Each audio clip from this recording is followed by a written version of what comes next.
Hello నమస్తే అందరికీ. ఇప్పటికల్లా తెలంగాణ పింకి బస్తాలకు మొత్తం మత్తు వదిలినా నిన్న కవితక్క వ్యాఖ్యలతోటి. ఇంకా మత్తులనే ఉర్రా. ఇప్పటికన్నా చెవుల తుప్పు వదలాలనే మీకు మొత్తానికైతే. నిన్న అక్క ఏమని కామెంట్ చేస్తుంది, ఏమని ప్రెస్ మీట్లో ఏం చెప్తుంది? కాళేశ్వరం అవినీతిలో మొత్తం సంతోష్ రావు, కేటీఆర్, మన హరీష్ రావే ఉండని చెప్తుంది. అయితే కాళేశ్వరం అవినీతిలో ఇప్పుడు హరీష్ రావు చేసిండా, సంతోష్ రావు చేసిండా, కేసీఆర్, కేటీఆర్, కవిత ఎవరు చేసిరా అనేది పక్కన పెడితే కాళేశ్వరం ప్రాజెక్టులో అవినీతి జరిగిందని అయితే ఆమె చెప్పకనే చెప్తుంది కదా. అది అర్థమైంది కదా మనకి.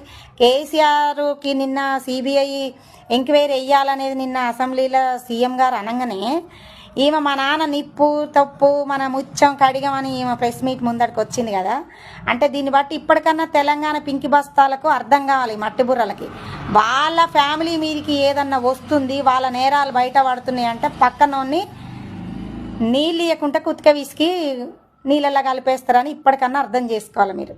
ఇప్పుడు కల్వకుంట్ల ఫ్యామిలీ మీదికి సిబిఐ వస్తే ఎక్కడ ఇదవుతుందో అనేసి ఫస్టే హరీష్ రావు మీద, మన సంతోష్ రావు మీద తెలివిగా మాట్లాడుతుంది. మరి వాళ్ళ అన్న పేరు మాట్లాడతలేదు ఏంది అంటే ఇది కేసీఆర్ గారికి తెలియకుండానే మాట్లాడుతుంది కవితక్క.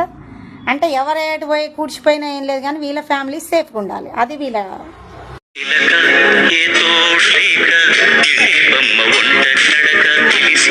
అడుగేసినావే ఎడారంటి ఆశల వెనక